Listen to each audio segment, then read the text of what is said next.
আসসালামু আলাইকুম। এটিএন বাংলা সংবাদের সবাইকে স্বাগত জানাচ্ছি। আমি শামীম আক্তার। শুরুতেই বেবি কেবল সংবাদ শিরোনাম। নিবন্ধন পেতে নির্বাচন কমিশনের জাতীয় নাগরিক পার্টির আবেদন। শাপলা প্রতীক চায় দলটি। নিবন্ধন চেয়েছে চিত্রনায়ক ইলিয়াস কাঞ্চনের জনতা পার্টি, বাংলাদেশ সহ ৪৯টি দল। মির্জা ফখরুলের নেতৃত্বে চীন সফরে বিএনপির উচ্চ পর্যায়ের প্রতিনিধি দল। দুদেশের মধ্যে পারস্পরিক সম্পর্ক জোরদারের আশা।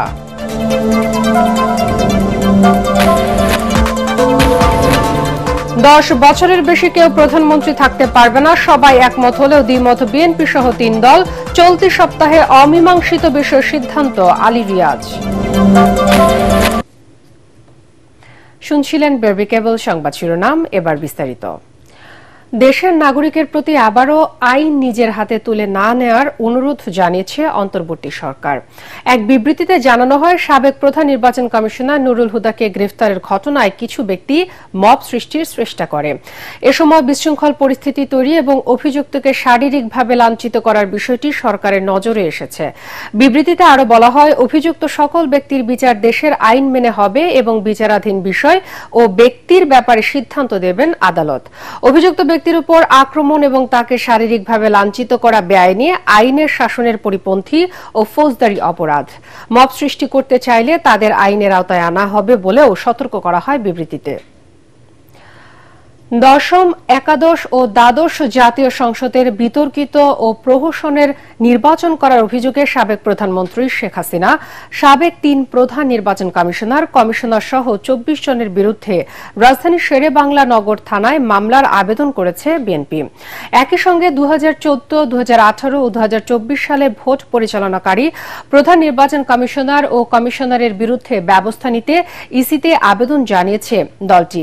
বিএনপি মহাসচিব মির্জা ফখরুল ইসলাম আলমগীর স্বাক্ষরিত আবেদনটি সিইসি এএমএম নাসির উদ্দিনের কাছে জমা দিয়েছে প্রতিনিধি দলটি।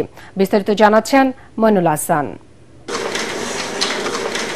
2014, 2018 ও 2024 সালের জাতীয় নির্বাচন ছিল নানা কারণে আলোচিত, বিতর্কিত ও অভিনব। বিএনপি সহ প্রায় সকল বিরোধী দলের বর্জনের মধ্যে হওয়া দশম জাতীয় নির্বাচনে ভোট গ্রহণের আগেই বিনা প্রতিদ্বন্দ্বিতায় 153 আসনে বিজয়ী আওয়ামী লীগ 30 ডিসেম্বর 2018 সালের একাদশ জাতীয় সংসদ নির্বাচনে ব্যাপক কারচুপির অভিযোগ ওঠে।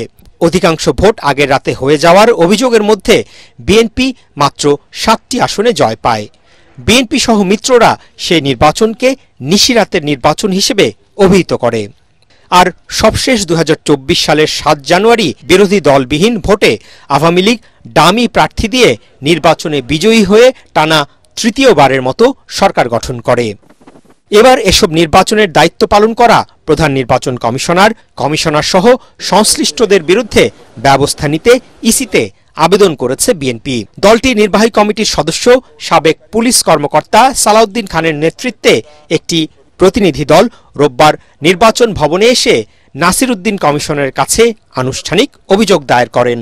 গ্রামে গঞ্জে গিয়ে, শহরে গিয়ে, ওয়ার্ডে গিয়ে নেতা কর্মী সমর্থকদেরকে বাড়ি বাড়ি গিয়ে আইন শৃঙ্খলা বাহিনীর অতি উৎসাহী সদস্য গ্রেপ্তার, নির্যাতন, রিমান্ডে নিয়ে মিথ্যা গায়েবী মামলা দিয়ে এবং বিভিন্ন জায়গায় অপহরণ করে গুম করে রেখে তারা একটা নির্বাচনের প্রক্রিয়া শুরু করে। অবৈধ প্রধানমন্ত্রী শেখ হাসিনা আছে প্রধান, আর প্রধান নির্বাচন কমিশনার 2014 সালে যারা কমিশনার ছিলেন তারা, 2018 সালে প্রধান নির্বাচন কমিশনার ছিলেন যারা, তাদের সাথে কমিশনার, তাদের সাথে সচিব এবং সর্বশেষ 2024 সালে যে নির্বাচন করেছে প্রধান নির্বাচন কমিশনার এবং তাদের কমিশনার বিন্দু সচিব সহ সংশ্লিষ্ট যারা আইন শৃঙ্খলা বাহিনী যারা অতি উৎসাহে জড়িত আছে তাদের আমরা নাম উল্লেখ করেছি। এটা ওনারা অনুসন্ধান করে ব্যবস্থা নেবেন। সেখান থেকে রাজধানীর শেরেবাংলা নগর থানায় গিয়ে গণ আন্দোলনে ক্ষমতা হারানো সাবেক প্রধানমন্ত্রী শেখ হাসিনা, দশম, একাদশ ও জাতীয় সংসদ নির্বাচনে দায়িত্ব পালন করা 3 সিইসি কাজী রকিবউদ্দিন আহমদ, KM নুরুল হুদা ও কাজী হাবিবুল আওয়াল, সাবেক সচিব সহ 24 জনের বিরুদ্ধে মামলার আবেদন করেন বিএনপি প্রতিনিধি দল। এ সময় তারা জানান, নির্বাচনে দায়িত্ব পালন করা বিতর্কিত কর্মকর্তাদের এতে আসামি করা হয়েছে। শেখ হাসিনা সহ অন্যান্য লোকজনকে মোট 24 জনের নাম উল্লেখ করে অভিযুক্ত করে তারা একটা এজাহার দায়ের করে, সেটি মামলা হিসেবে রেকর্ড করা হয়েছে। গুলশান কার্যালয়ে সংবাদ সম্মেলনে এক প্রশ্নের জবাবে বিএনপির স্থায়ী কমিটির সদস্য আমির খসরু মাহমুদ চৌধুরী জানান, দেশে আইনের শাসন না থাকায় এতদিন মামলা করা সম্ভব হয়নি। বিগত স্বৈরাচারের সময়, ফ্যাসিস্টের সময় মামলা করার কোনো সুযোগ ছিল, এখন মামলা করবে, এটা তো খুবই স্বাভাবিক। গত 16 জুন জাতীয় ঐকমত্য কমিশনের বৈঠকে প্রধান উপদেষ্টা ডক্টর মোহাম্মদ ইউনূস আওয়ামী লীগ সরকারের অধীনে হওয়া বিতর্কিত 3 জাতীয় সংসদ নির্বাচন আয়োজনে জড়িত সাবেক প্রধান নির্বাচন কমিশনার এবং নির্বাচন কমিশন সচিবদের ভূমিকা তদন্তে কমিটি গঠনের নির্দেশ দেন। মইনুল হাসান, এটিএন বাংলা, ঢাকা। চীন সফরে পারস্পরিক সহযোগিতা বৃদ্ধির সহ দুদেশের স্বার্থ সংশ্লিষ্ট বিভিন্ন বিষয়ে আলোচনা হবে বলে জানিয়েছেন বিএনপি মহাসচিব মির্জা ফখরুল ইসলাম আলমগীর। চীন কমিউনিস্ট পার্টির আমন্ত্রণে চীনের উদ্দেশ্যে ঢাকা ছাড়ার আগে রাতে শাহজালাল আন্তর্জাতিক বিমানবন্দরে সাংবাদিকদের একথা বলেন তিনি। বিএনপি মহাসচিব জানান, 5 দিনের এই সফরে চীনের কমিউনিস্ট পার্টির উচ্চ পর্যায়ের নেতাদের সঙ্গে তাদের বৈঠক হবে। চীন অর্থনৈতিকভাবে শক্তিশালী দেশ, তাদের এ শক্তি কাজে লাগাতে পারলে বাংলাদেশের অর্থনৈতিকভাবে উপকৃত হবে। মির্জা ফখরুলের নেতৃত্বে 9 সদস্যের প্রতিনিধি দলে আছেন স্থায়ী কমিটির সদস্য Mirza Abbas, Gayeshwarchandra Roy, Selima Rahman, doctor A J M Zahid Hossain, BNP চেয়ারপারসনের উপদেষ্টা জহিরুদ্দিন স্বপন, ইসমাইল জবিউল্লাহ, সুকমল বড়ুয়া, বিএনপি মিডিয়া সেলের আহ্বায়ক অধ্যাপক মওদুদ হোসেন আলমগীর পাভেল এবং বিএনপি চেয়ারপারসনের একান্ত সচিব এবিএম আব্দুস সাত্তার।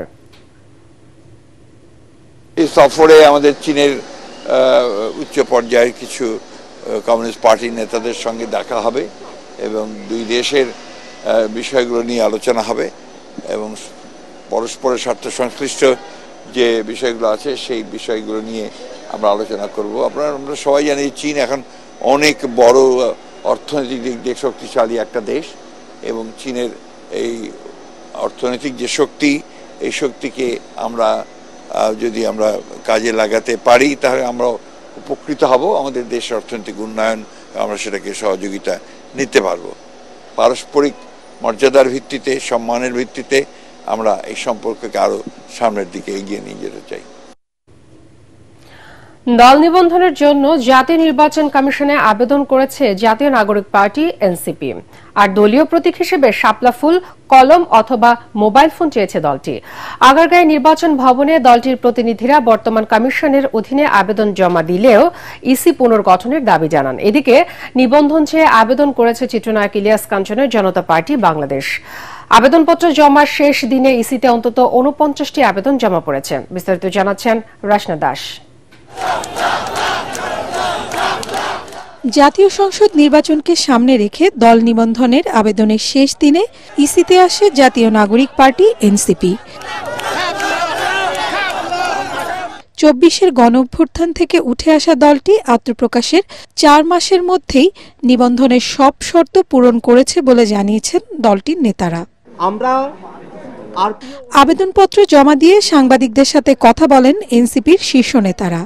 জানান, গঠনতন্ত্র প্রস্তুত সহ 30 জেলা, 120 উপজেলা ও 2টি মহানগর কমিটি গঠন করা হয়েছে।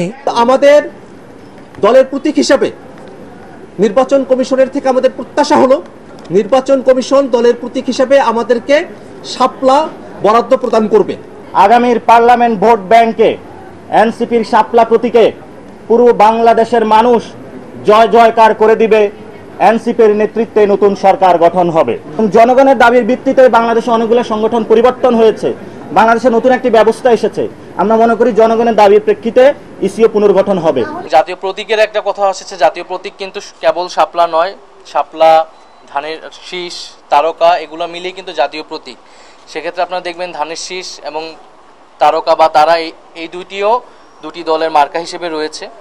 ফলে সেক্ষেত্রে কোনো ধরনের আইনগত সমস্যা আমরা দেখি না। নির্বাচন কমিশনের সাথে আমরা এই বিষয়ে কথা বলেছি।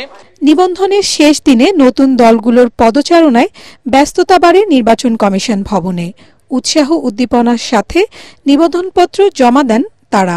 বিধিমালায় যেসব শর্তের কথা বলা হয়েছে সেই সকল শর্ত প্রতিপালন করেই আমরা আবেদনপত্র জমা দিয়েছি। আমরা বাংলাদেশের রাজনীতিতে এন্টারপ্রেনারশিপ, একটা গুণগত পরিবর্তনের জন্য সৎ, সাহসী, শিক্ষিত, দেশপ্রেমিক মানুষদেরকে সংগঠিত করার চেষ্টা করছি। আমরা সারা বাংলাদেশেই ইনশাল্লাহ আগামীতে বিভিন্ন জায়গায়, থানায়, ইউনিয়নে, ওয়ার্ড পর্যায়ে আমরা আমাদের কমিটি, অফিস এবং রাজনৈতিক তৎপরতা চালু করতে পারবো ইনশাআল্লাহ। নতুন দলের নিবন্ধনের জন্য বেশ কিছু শর্ত নির্ধারণ করেছে ইসি।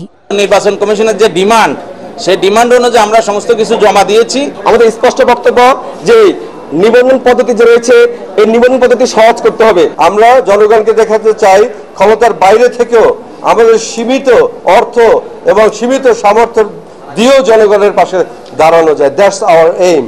বর্তমানে নির্বাচন কমিশনে নিবন্ধিত দলের সংখ্যা 50টি। আদালতের আদেশে নিবন্ধন ফিরে পেয়েছে জামায়াত ইসলামী। গত 5 আগস্ট শেখ হাসিনা সরকারের পতনের পর থেকে উচ্চ আদালতের নির্দেশে এ পর্যন্ত ইসি থেকে নিবন্ধন পেয়েছে 6টি দল। সম্প্রতি নিবন্ধন স্থগিত হয়েছে আওয়ামী লীগের। রাসনা দাস, এটিএন বাংলা, ঢাকা।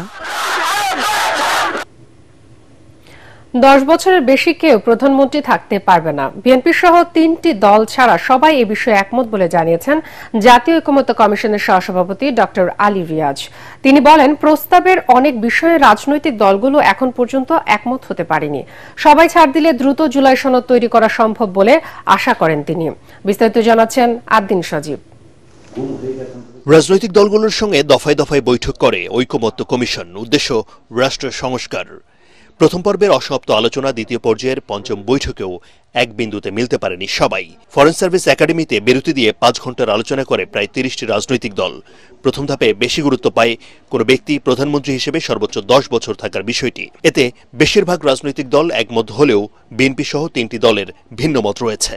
3টি দলের পক্ষ থেকে বলা হয়েছে এনসিসি গঠনের প্রশ্নযুক্ত, উচ্চকক্ষ কিভাবে তৈরি হবে সেই প্রশ্নযুক্ত।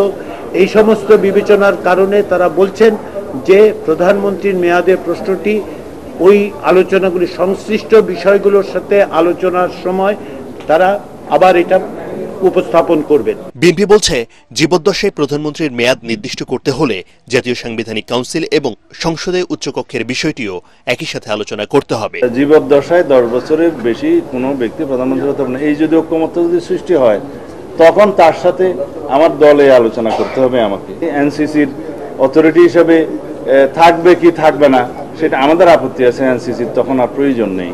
তারপরে উচ্চকক্ষে কিভাবে সেটা নির্ধারিত হবে, উচ্চকক্ষের পাওয়ার এন্ড ফাংশন কি হবে সেটাও এখানকার সাথে রিলেটেড।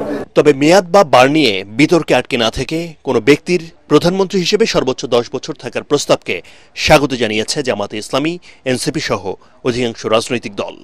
আমাদের মূল উদ্দেশ্য দুইটা, কি একটা হচ্ছে পাওয়ারকে লিমিট করা, টাইমকে লিমিট করা, যাতে স্ট্যান্ড না হয়ে যায়, আর হচ্ছে দেশের স্থিতিশীলতাকে নিশ্চিত করা। আমাদের প্রস্তাবনা ছিল যে একজন ব্যক্তি 2 বার শপথ নিতে পারবে। এই জায়গায় আমরা সীমা নির্ধারণ করার কথা বলেছিলাম, কিন্তু যদি ঐকমত্যের স্বার্থে সবাই সর্বোচ্চ 10 বছর বলে বা সময় নির্ধারণের ক্ষেত্রে আমাদের সেটা ফ্লেক্সিবল থাকবে। গণঅভ্যুত্থান পরবর্তী পরিস্থিতিতে আমরা আজকের এই আলোচনাগুলো করছি এবং ভবিষ্যতে যেন কেউ ক্ষমতা থেকে স্বৈরতান্ত্রিক হয়ে উঠতে না পারে। এছাড়া সংবিধানের মূলনীতি নিয়েও দীর্ঘ আলোচনা হয় বৈঠকে। এতেও মতপার্থক্য দূর হয়নি। জাতি আমাদের কাছে অনেক বেশি আশা করে, সেটা আমি এখনো হতাশা ব্যক্ত করতে চাই না।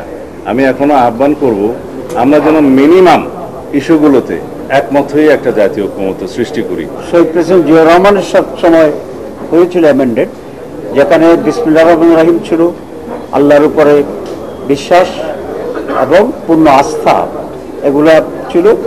সেইটার সাথে এই নতুন 4টি পয়েন্ট এখানে যোগ করার ব্যাপারে, প্রতিস্থাপন করার ব্যাপারে আমরা একমত হয়েছি। আগামী বুধবারে এই বিষয়ে যতটুকু আলোচনা হয়েছে তার একটি সারসংক্ষেপ এবং প্রস্তাব আকারে ঐকমত্য কমিশন আবার উপস্থাপন করবে। তার ভিত্তিতে আবার নতুন করে আলোচনা হবে। ঐকমত্যের জন্য সব দলকে ন্যূনতম ছাড় দেওয়ার কথা বলেন বেশিরভাগ রাজনীতিক। কমিশনের দ্বারা আদ্দিন সজীব, এটিএন বাংলা, ঢাকা। 2 দিন বিরতির পর আজকে সমালোচনার মুখে কালো টাকা সাদা করার সুযোগ বাতিল এবং 40 ভাগ কর দিয়ে অপ্রদর্শিত অর্থ ব্যবহারের সুযোগ রেখেই পাশ হল 2025-26 অর্থ বছরে 7,90,000 কোটি টাকার বাজেট। প্রকল্প না বাড়লেও আসছে বছরে সামাজিক সুরক্ষার আওতায় নতুন করে আরও 10,000 কোটি টাকা বরাদ্দ দিয়েছে অন্তর্বর্তী সরকার।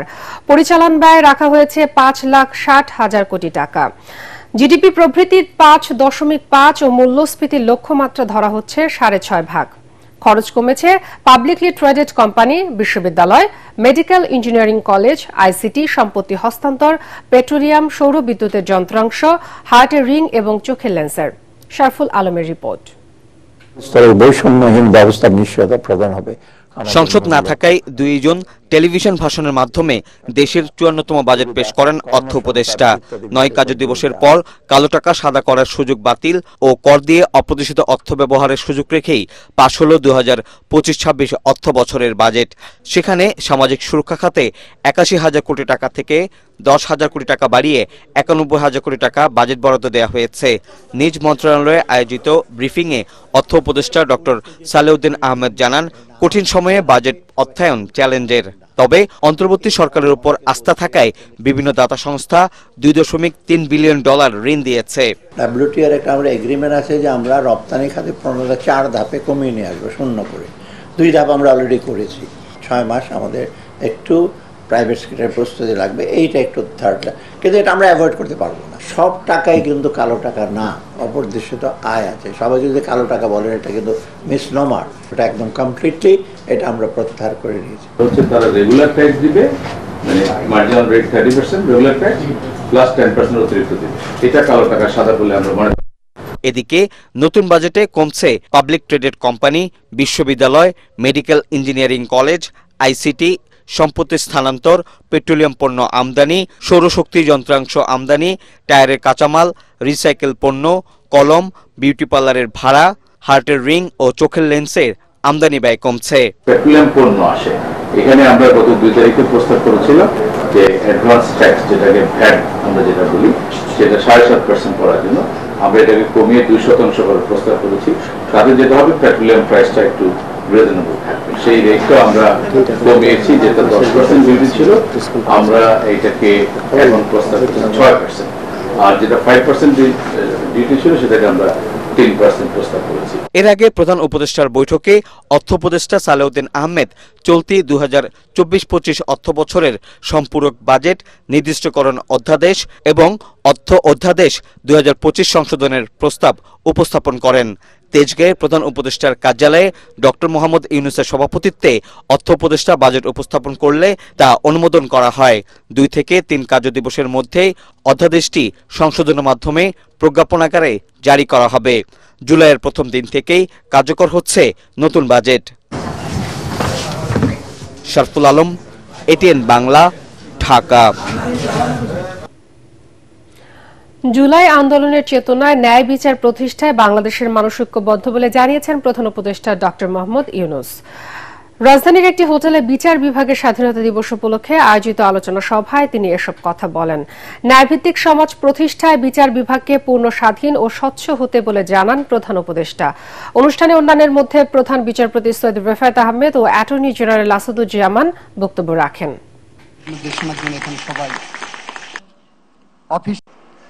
How the judiciary was co-opted to empower state machinery rather than limit it. How it was used to circumvent checks and balances. And how it was weaponized to clamp down on dissent. All of these have led us to this particular moment today, necessitating reform so that the judiciary can reclaim its independence. The Supreme Judicial Council has been made fully operational, ensuring judicial accountability and independence. Corona ভাইরাসে আক্রান্ত হয়ে দেশে 24 ঘন্টায় আরো 5 জনের মৃত্যু হয়েছে, শনাক্ত হয়েছে 36 জন।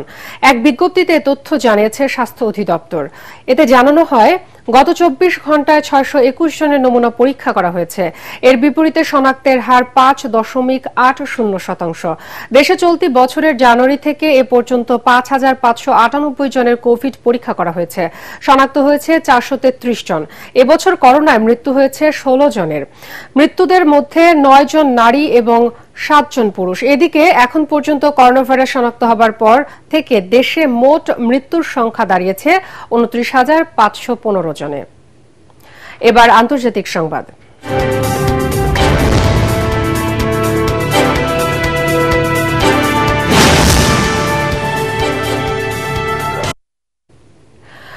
ইতালি ও ইউরোপের অস্ত্রের উৎপাদন বৃদ্ধির নীতির বিরুদ্ধে রোমের ঐতিহাসিক কেলোসিয়ামের সামনে বিক্ষোভ করেছে লাখো মানুষ। যুদ্ধবিরোধী এ বিশাল জামায়াতে অংশগ্রহণকারীরা শান্তির পতাকা ও ফিলিস্তিনের জাতীয় পতাকা হাতে স্লোগান দেন। ইতালিকে ন্যাটো থেকে বেরিয়ে আসারও আহ্বান জানান তারা। চিকিৎসা সেবা প্রদানকারী আন্তর্জাতিক এনজিও, ইমার্জেন্সি সহ মোট 400টির বেশি সংগঠন এ বিক্ষোভে অংশ নেয়। এ সময় বিক্ষোভকারীরা বলেন, 20 বছর ধরে সামরিক ব্যয় বাড়ানো হলেও প্রতিশ্রুত নিরাপত্তা তো হয়নি, বরং বর্তমানে বিশ্ব সর্বোচ্চ সংঘাতময় সময় পার করছে। ফলে পুনঃ অস্ত্রসজ্জা একেবারেই অপ্রয়োজনীয় এবং বিশ্ব শান্তির জন্য বিপরীতমুখী উদ্যোগ বলে মত তাদের। একই সাথে মধ্যপ্রাচ্যে যুদ্ধ বন্ধেরও জোর দাবি তোলেন বিক্ষোভকারীরা। ইসরায়েলি আগ্রাসন বন্ধে ইউরোপীয় দেশগুলোর বাধা দেওয়া উচিত বলেও মনে করেন তারা। এবার খেলার খবর।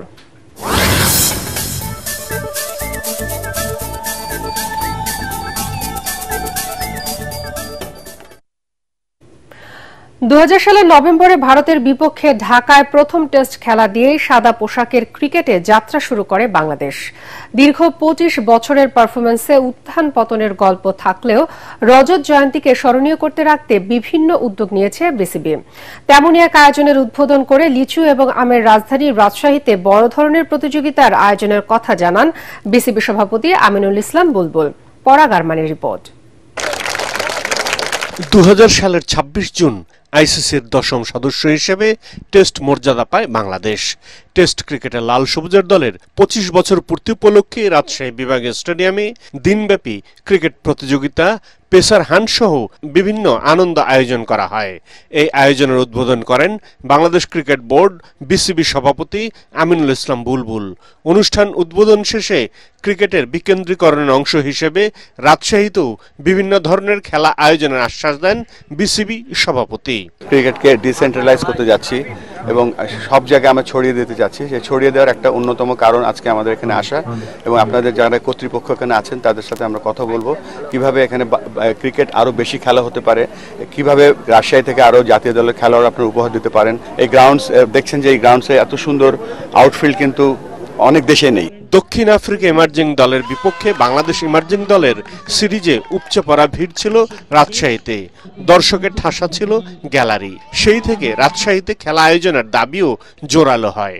তাই জাতীয় দলের খেলোয়াড় তৈরিতে কিভাবে রাজশাহীকে আরো সহায়তা করা যায় সেই আশ্বাসও দেন বাংলাদেশের অভিষেক টেস্ট সেঞ্চুরিয়ান। গ্রেটার রাজশাহী রিজনের মধ্যে আমরা প্রিমিয়ার লিগ চালু করব। আমরা এখানে ক্রিকেট অ্যাক্টিভিটি আরো বাড়াবো, এখানে training and coaching programme, umpiring programme আরো বেশি বেশি করে বাড়াবো। আর সব থেকে গুরুত্বপূর্ণ যেটা, এখানে অলরেডি আমাদের এজ গ্রুপের ক্রিকেট হয় এখানে 16 বছরের, 14 বছর, 18 বছরে, সেগুলোকে আমরা 2 দিনের ক্রিকেটে রূপান্তরিত করার চেষ্টা করব। এই সময় বিসিবি গ্রাউন্ডস কমিটির চেয়ারম্যান মাহবুব আনাম জানান, গ্রাউন্ডস ফ্যাসিলিটিস আরো কিছুটা উন্নয়ন করা গেলে আগামী বছর থেকে বিপিএল এর ম্যাচও আয়োজন করা হবে রাজশাহীতে। পরাগামান, এটিএন বাংলা। কোন সময় থেকে এখানে শেষ করার আগে বিআরপি কেবল সংবাদ শিরোনাম আরো একবার। নিবন্ধন পেতে নির্বাচন কমিশনে জাতীয় নাগরিক পার্টির আবেদন, শাপলা প্রতীক চায় দলটি। নিবন্ধন চেয়েছে চিত্রনায়ক ইলিয়াস কাঞ্চনের জনতা পার্টি, বাংলাদেশ সহ 49টি দল। মির্জা ফখরুলের নেতৃত্বে চীন সফরে বিএনপির উচ্চ পর্যায়ের প্রতিনিধি দল, দুদেশের মধ্যে পারস্পরিক সম্পর্ক জোরদারের আশা।